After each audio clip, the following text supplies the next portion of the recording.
पूजा खत्म होने पर दादी जब बाहर आई तो अर्जुन ने उन्हें गाड़ी में बैठाया और खुद भी ड्राइविंग सीट की तरफ आने लगा। तो फिर से उसकी नज़र उस लड़की पर पड़ी जो कुछ देर पहले अंदर आरती कर रही थी। उसने उसके कपड़े को, उस लड़की को पहचान लिया। इस बार वो उसे देख पा रहा था, पर सिर्फ एक तरफ की झलक। उसका दुपट्टा अब भी उसके सिर पर था, पर हवा की वजह से दुपट्टा अब हिल रहा था और बालों की लटें उसके गालों पर झूल रही थी, जिसकी वजह से अर्जुन का उसका चेहरा नजर नहीं आ रहा था। पर फिर भी अर्जुन की नजरें उस पर अटकी थी कि वो किसी औरत से बात कर रही थी। वहां खड़े होकर अर्जुन बस अब पलक सा उसे देखे जा रहा था। शायद दिल की भी यही ख्वाहिश थी, दीदार ए आर से अपनी आंखों को सुकून देने की। जैसे ही हवा से उसका दुपट्टा और उसके हिलते अर्जुन के दिल की धड़कन हर बार बढ़ जाती, और इस बार भगवान ने अर्जुन के दिल की अनजानी प्रार्थना सुन ली। हवा से उस लड़की का दुपट्टा इस बार सिर से गिरकर उसके गले में आ गया और अपने बालों को उसने अपनी उंगलियों में समेटकर नाजुकता से अपने कान के पीछे लगा दिया। अर्जुन की नजरें अब उस लड़की के चेहरे पर अटक गई थी। एक तरफ से नजर आया उसका दूधिया रंग का चेहरा। सूरज की रोशनी उसके चेहरे की रंगत को हल्का नारंगी बना रही थी, जिससे उसकी लुभावन बढ़ रही थी। अर्जुन के लबों पर उस लड़की के अधूरे दीदार ने भी एक सौम्य सी मुस्कान सजा दी। उसका दिल अब जनरेटर की तरह धड़क रहा था और बेचैनी कम होने की बजाय बढ़ गई थी। नजरों ने दिल के साथ जुगलबंदी की और अगले ही पल अपनी अगली इच्छा जाहिर कर दी। सामने से उस लड़की को देखने की, एक बार देखने के बाद फिर से देखने का मन करे, वो हो तुम। अचानक पास खड़ी गाड़ी का हॉर्न बजने से अर्जुन का ध्यान टूटा। वो हैरान सा रह गया। अभी कुछ देर पहले क्या हुआ उसे समझ नहीं आया। चंद मिनट पहले वो हर चीज से अपना ध्यान हटा रहा था और अगले ही पल इस लड़की के ख्याल ने उसके सारे अरमानों पर पानी फेर दिया। वो खुद पर गुस्सा होते हुए जाकर अपनी गाड़ी में बैठा, दादी से गुस्सा छुपाने के लिए आंखों पर सेंट चढ़ाए और घर के लिए निकल गया। पूरे रास्ते वो अनमने मन से दादी के सवालों के जवाब देता रहा। अर्जुन अपनी दादी के साथ घर पहुंचा तो अपने घर के बाहर खड़ी गाड़ी देखकर पहले तो उसके माथे पर त्योरियां पड़ गई। फिर उसने गुस्से से स्टीयरिंग पर हाथ मारा तो दादी तो नकते हुए बोली, अब क्या हुआ तुझे? अर्जुन गाड़ी को पार्किंग में लगाते हुए बोला, सुबह सुबह ड्रामा आपका इंतजार कर रहा है। दादी को गाड़ी से उतारकर वो अपना साथ अंदर ले गया। वहां उसके दादू सूर्य प्रताप सिंह के बड़े भाई इंद्र प्रताप सिंह अपनी पत्नी और बेटे के साथ वहां बैठे थे। अर्जुन और दादी सब से मिले। पता चला कि इंद्र जी का पोता नक्ष प्रताप सिंह कल दोपहर से घर नहीं आया था।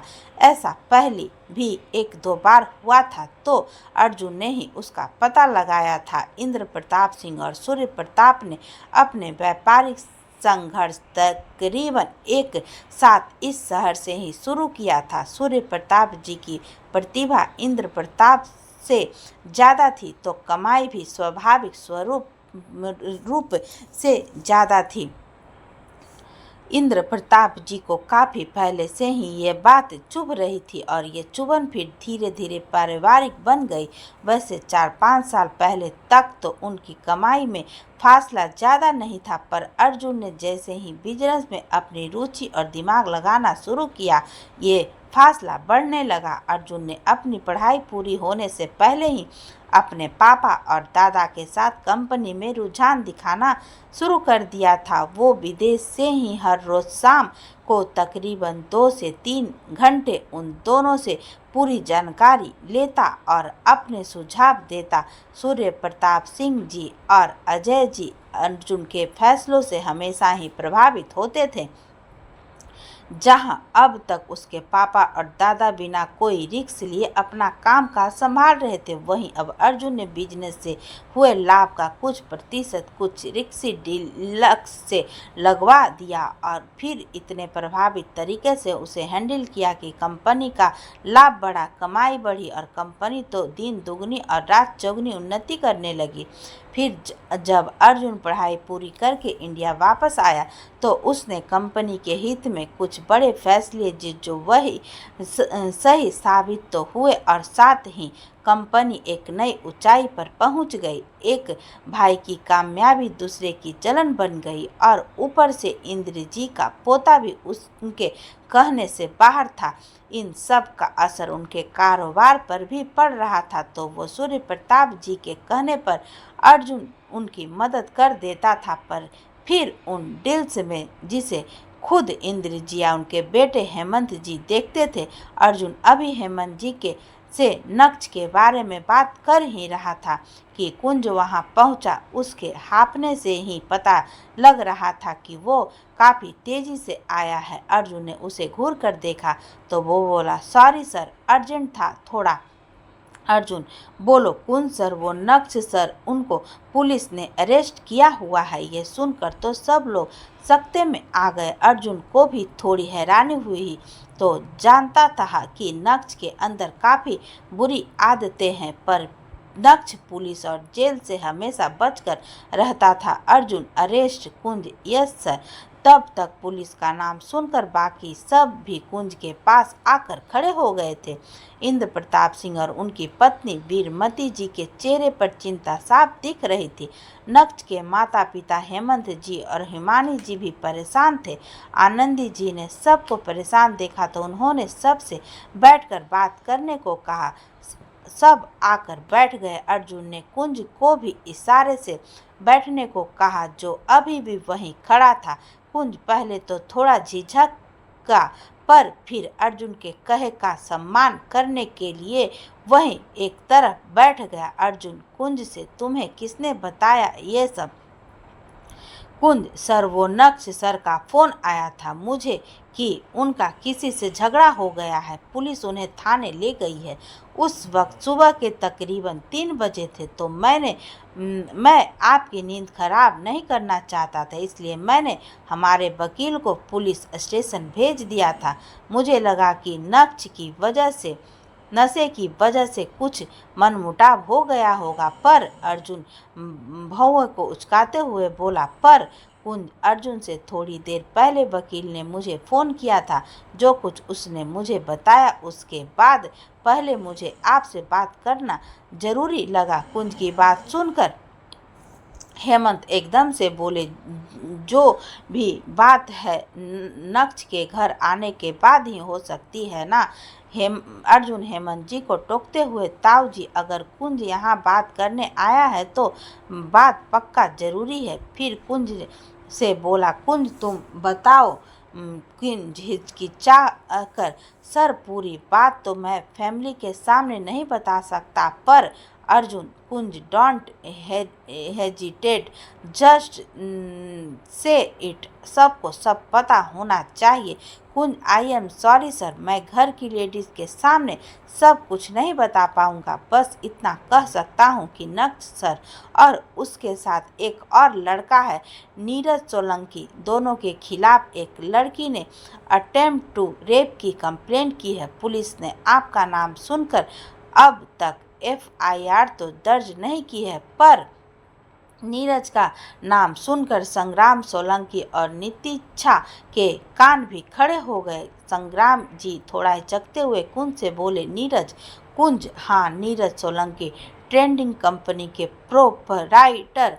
अब तो संग्राम जी को भी कोई शक नहीं बचा था कि बात उनके बेटे नीरज की ही चल रही है। उन्होंने जेब से अपना फ़ोन टटोला और अब निमेश जी के पास फ़ोन किया।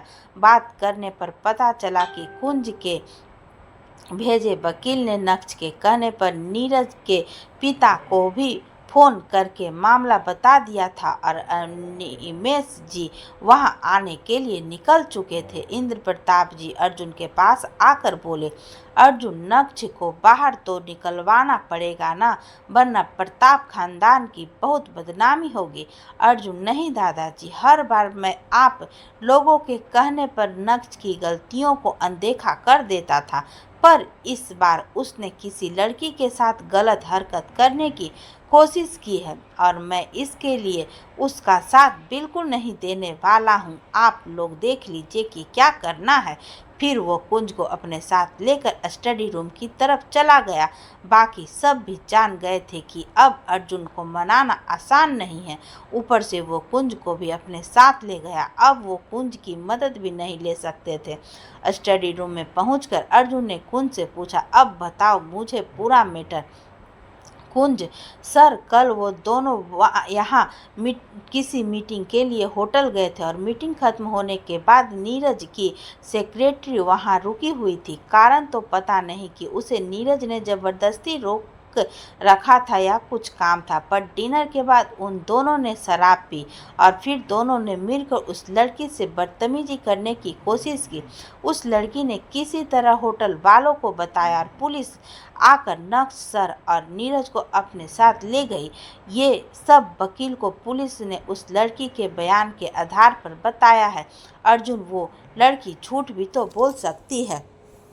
कुंज, सर, मैंने पता करवाया उस होटल के स्टाफ से और जिस पार्टी से इन दोनों की मीटिंग थी उससे भी बात की है। वो लड़की सच बोल रही है। होटल के कुछ स्टाफ ने उनके रूम से आ रही आवाज़ों से अंदाज़ा लगाया है। होटल के ही एक स्टाफ ने पुलिस को बयान दिया है कि नक्श सर और नीरज ने उस लड़की को ऑफर दिया था कि एक साथ उन दोनों के साथ हम बिस्तर कुंज अब अटक गया था। बोलते बोलते वो खुद लड़का होकर भी ये बात अर्जुन को नहीं बता पा रहा था तो पूरी फैमिली को कैसे।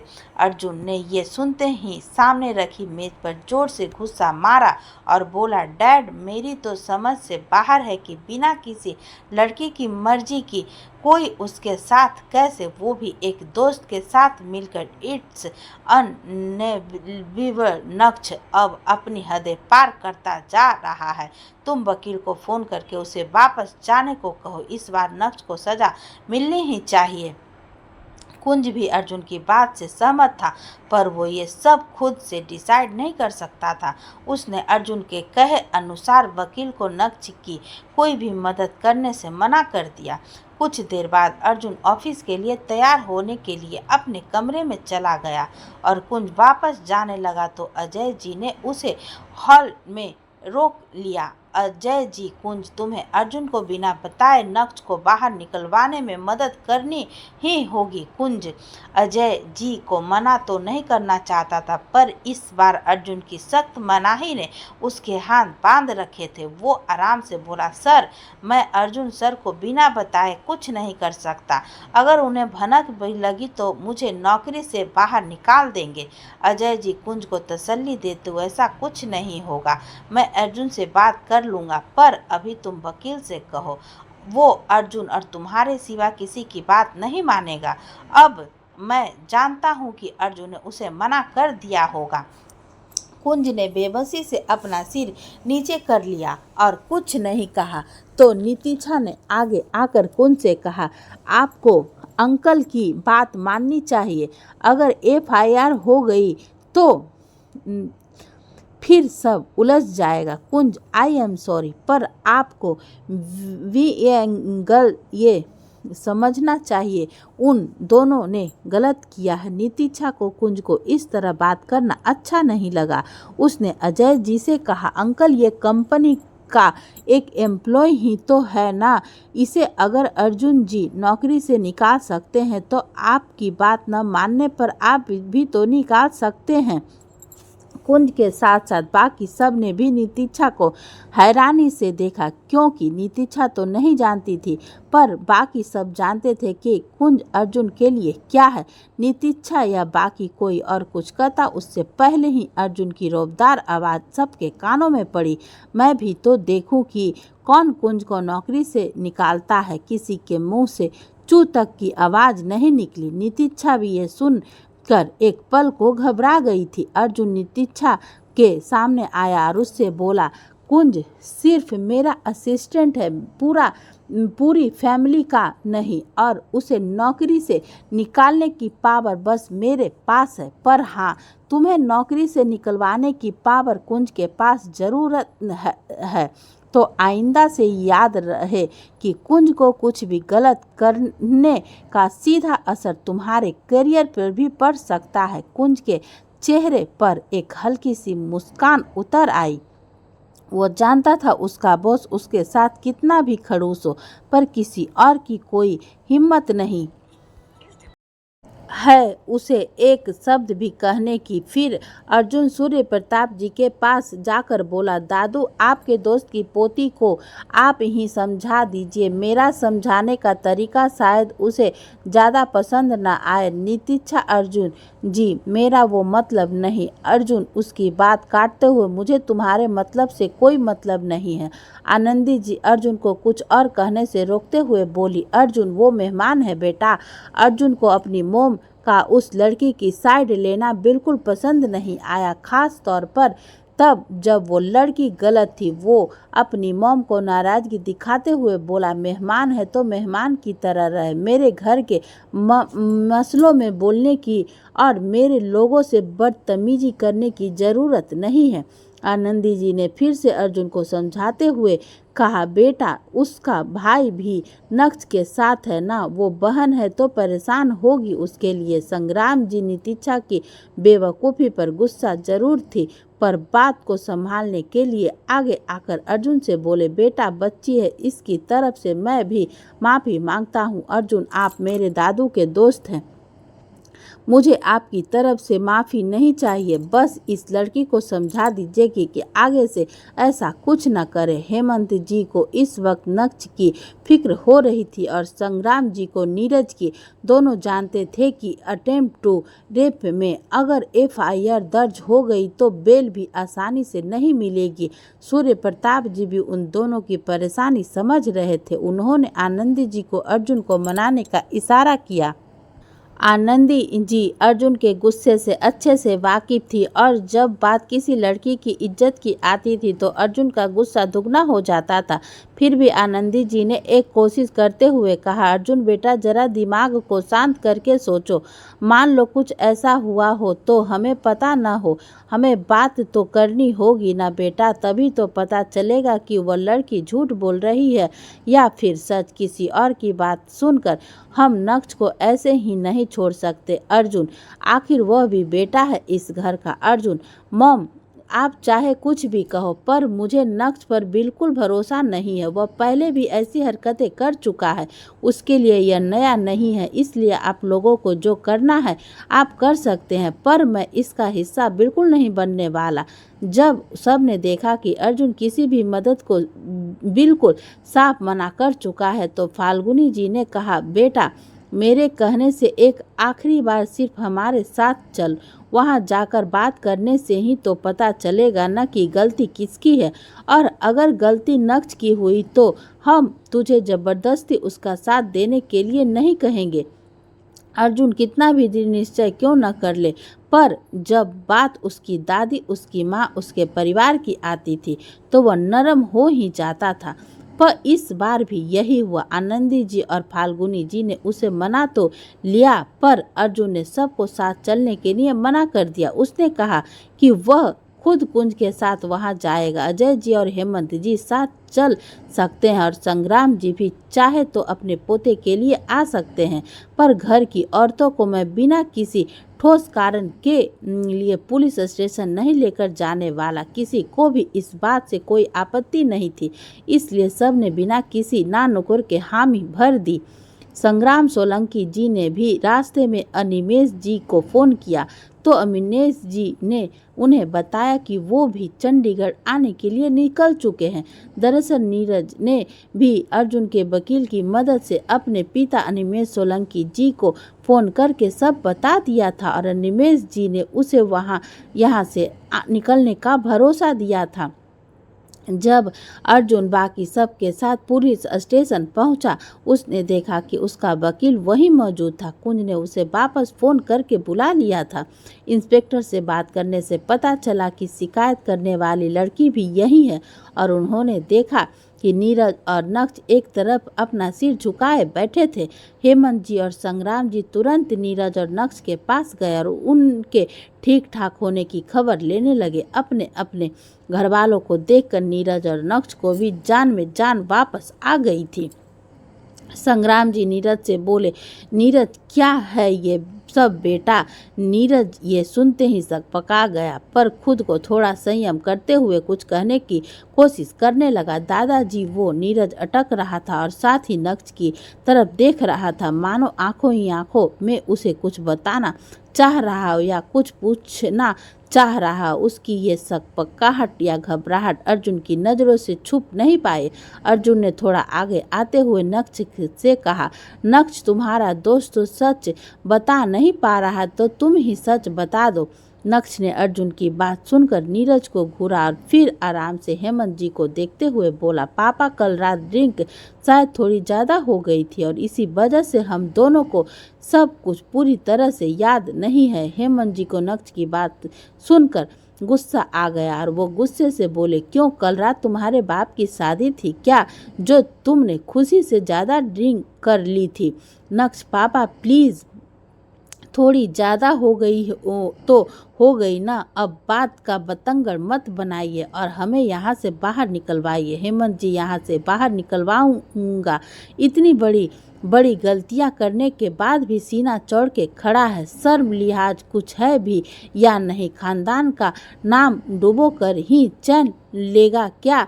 नक्श बेपरवाही से बोला, आपकी ये सारी बातें मैं घर जाकर सुन लूँगा पापा, अभी के लिए आप यहाँ से निकलवाने का इंतजाम कीजिए। हेमंत जी अपने बेटे के ऐसे बिहेव पर कुछ और बोल भी न सके। वहीं संग्राम जी भी नीरज के सामने खड़े थे और अपने गुस्से को घूट घूट कर पी रहे थे। अर्जुन का अपना वक्त बहुत कीमती था, तो वो वकील के साथ इंस्पेक्टर के पास गया और उससे आगे की कार्रवाई के लिए बात करने लगा। इंस्पेक्टर ने उस लड़की को बुलाया जिसकी शिकायत पर नीरज और नक्श को पुलिस स्टेशन में रोक रखा था। शिकायतकर्ता एक 20 साल के आसपास की लड़की थी जिसका नाम अदिति था और उसके साथ एक और लड़की आदिति भी इस वक्त पुलिस स्टेशन में मौजूद थी, जो शायद उसकी बड़ी बहन थी। वो दोनों इंस्पेक्टर के बुलाने पर वहां आ गई।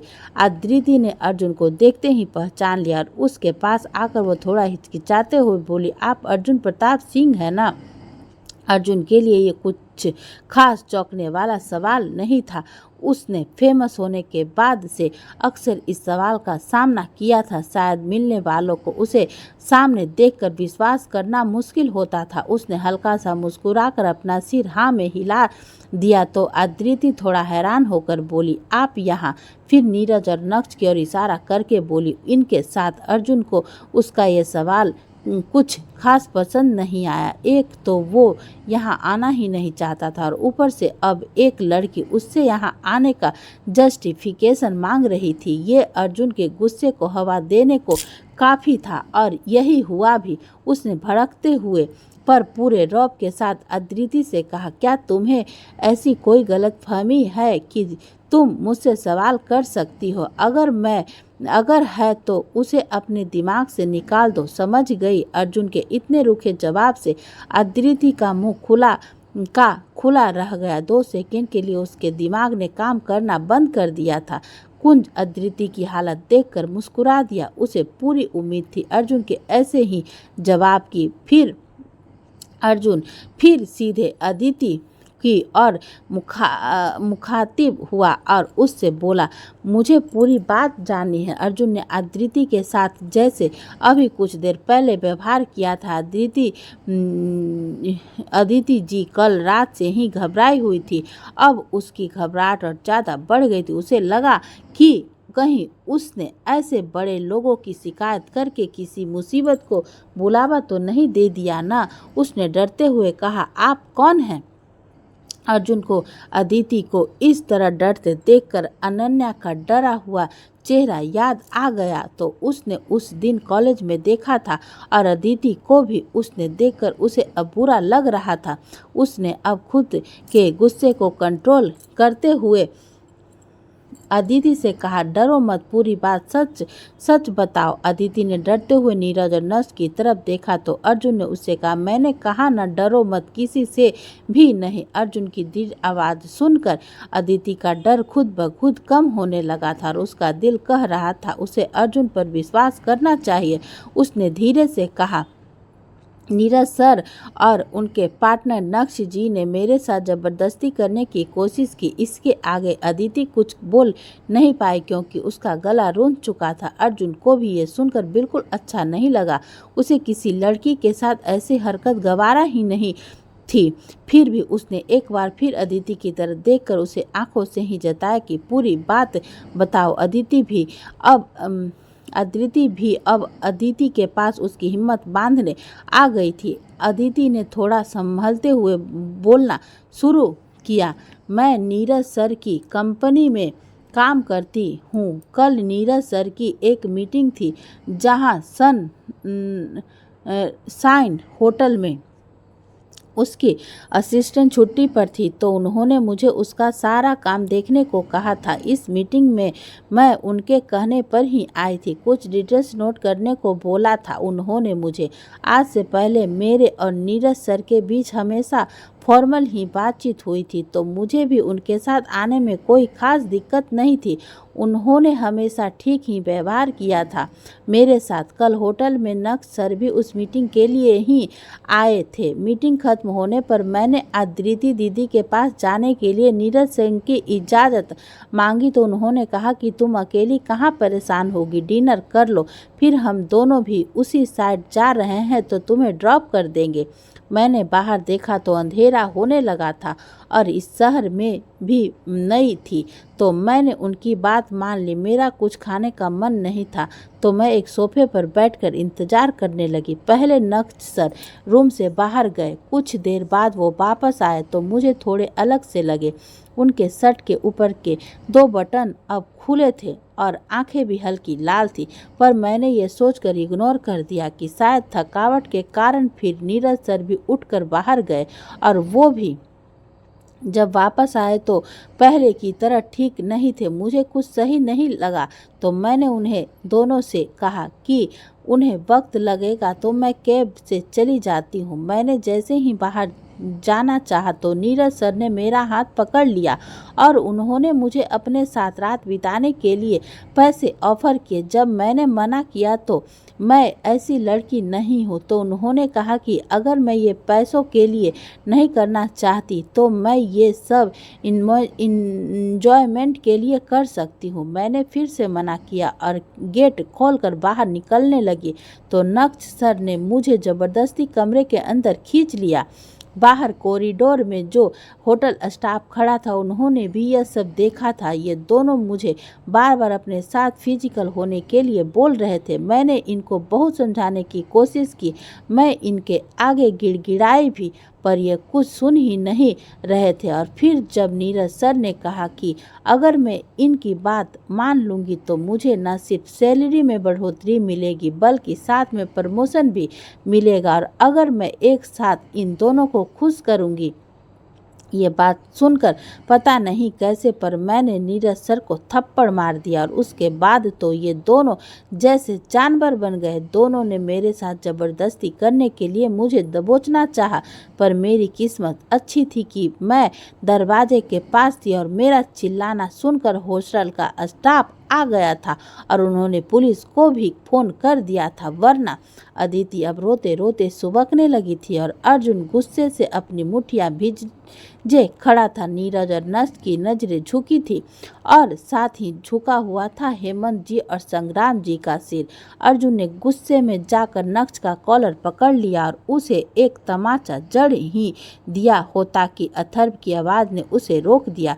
अथर्व उनके पास आते हुए बोला, अर्जुन रुक, डोंट डू दिस। अर्जुन ने अथर्व को हैरानी से देखा कि वो तो लुधियाना गया था तो फिर यहाँ कैसे, पर फिर उसे याद आया कि ये भी उसकी मॉम और दादी का ही किया धरा होगा।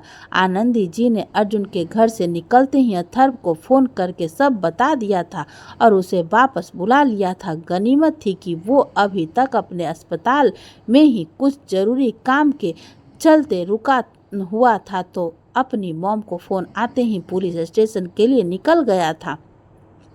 अर्जुन ने वापस नक्श की ओर देखकर कहा, आज तक तुमने जो भी किया, नशे करना, लड़ाई झगड़े करना, यासी करना या फिर किसी घटिया से बिजनेस आइडिया पर पैसे लगाकर अपना नुकसान करना, इन सब से तुम सिर्फ अपना नुकसान कर रहे थे। And I don't give a dam do it.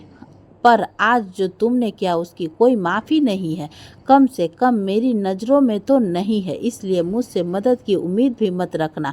Arjun और नक्श का बचपन से ही एक दूसरे के साथ ज़्यादा मेल जोल नहीं था। इसका मुख्य कारण शायद नक्श के घर वालों का उसे अर्जुन के साथ कंपेयर करना और उसे अर्जुन जैसा बनने की सलाह देना नक्श के मन में धीरे धीरे अर्जुन के प्रति जहर बनने लगा।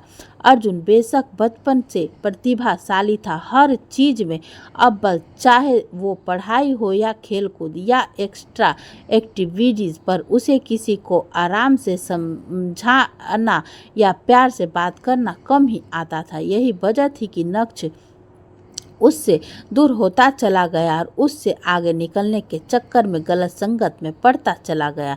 हालांकि अथर्व नक्श के साथ हमेशा प्यार से ही पेश आता था, तो नक्श भी उससे बातचीत करता रहता था, पर अर्जुन और अथर्व के हमेशा साथ रहने की वजह से नक्श उन दोनों के साथ नहीं रहता था। नक्श ने आज भी अर्जुन को कोई सफाई देने की कोशिश नहीं की, पर अथर्व को देखकर उसे अच्छा लगा। अथर्व ने नक्श के पास आकर उसे पूछा, नक्श क्या है ये सब? नक्श, अथर्व मैं मानता हूँ जो हुआ गलत हुआ, लेकिन अर्जुन ने नक्श की बात बीच में ही काट दी और बोला, अथर्व आज तक मैंने इसे इसके हर झमेले से निकलने में मदद की है, पर आज अथर्व ने भी अर्जुन को उसकी बात पूरी नहीं करने दी और बोला, अर्जुन सिर्फ एक तरफ का सच जानकर हम सही गलत का फैसला नहीं कर सकते। तूने उस लड़की की बात सुन ली ना, अब नक्श को भी अपनी बात कहने तो दे।